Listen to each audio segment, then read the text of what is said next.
Meenakshi meetings నేతల dealings అన్నట్లుగా కాంగ్రెస్ పార్టీలో కసరత్తు జరుగుతోంది. ఓవైపు పార్టీ నిర్మాణం, మరోవైపు నామినేటెడ్ పోస్టుల భర్తీపై పార్టీ ఫోకస్ పెట్టింది. మరోవైపు బీసీ రిజర్వేషన్ల విషయంలోనూ నేతలకు కీలక దిశానిర్దేశం చేశారు పార్టీ ఇన్ఛార్జ్ మీనాక్షి నటరాజన్. ఉమ్మడి 10 జిల్లాల పార్టీ ఇన్ఛార్జీలు, ఉపాధ్యక్షులు, ప్రధాన కార్యదర్శులు, డీసీసీలతో party incharge Meenakshi Natarajan, PCC అధ్యక్షుడు మహేష్ కుమార్ గౌడ్ సమావేశం నిర్వహించారు. ఏకంగా 8 గంటల పాటు ఈ సమావేశం జరిగింది. డీసీసీ అధ్యక్షుల అంశంతో పాటు మండల కమిటీలు, సంస్థాగత నిర్మాణం, కార్పొరేషన్ల పదవుల భర్తీపై చర్చ జరిగింది.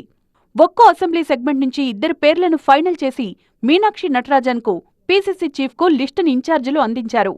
సామాజిక న్యాయం పాటిస్తూ ఎస్సీ, ఎస్టీ, బీసీ, మైనార్టీ, మహిళలకు తగిన ప్రాధాన్యత ఇస్తూ పేర్లను సిఫార్సు చేశారు.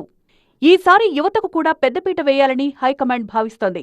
స్థానిక ఎన్నికల్లో 60% టిక్కెట్లు 50 సంవత్సరాల లోపు వారికిచ్చే ఆలోచనలో ఉంది హస్తం పార్టీ. దీంతోపాటు బీసీలకు పెద్దపీట వేస్తూ 42% టిక్కెట్లు కేటాయించబోతోంది. దీనికి అనుగుణంగానే పార్టీ కసరత్తు చేస్తోంది. వారం 10 రోజుల్లో సీఎం రేవంత్ రెడ్డిని కలిసి ఇన్ఛార్జీలిచ్చిన నివేదికపై చర్చించి ఫైనల్ చేసే అవకాశముంది. ఇప్పటికే పెండింగ్ పోస్టుల భర్తీకి సీఎం రేవంత్ గ్రీన్ సిగ్నల్ ఇచ్చిన క్రమంలో మిగిలిన నామినేటెడ్ పోస్టుల భర్తీతో పాటు డైరెక్టర్ల పోస్టులు కూడా భర్తీ చేయాలని మీనాక్షి నిర్ణయించారు. మరోవైపు కొత్త, పాత నేతలంతా కలిసికట్టుగా పనిచేసి లోకల్ బాడీ ఎన్నికల్లో మెజార్టీ సీట్లు సాధించేందుకు కృషి చేయాలని మీనాక్షి నటరాజన్ దిశానిర్దేశం చేశారు. పార్టీ సంస్థాగత నిర్మాణంపై ఫోకస్ పెడుతూనే బీసీ బిల్లు విషయంలో కేంద్రంపై ఒత్తిడి తీసుకొచ్చేందుకు కూడా రేవంత్ సర్కార్ ప్రయత్నం చేస్తోంది.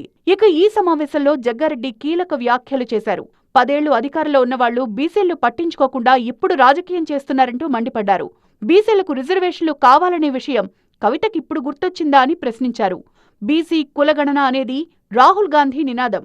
దీన్ని సాకారం చేసుకునేందుకు నేతలంతా కలిసి రావాలని విజ్ఞప్తి చేశారు జగ్గారెడ్డి.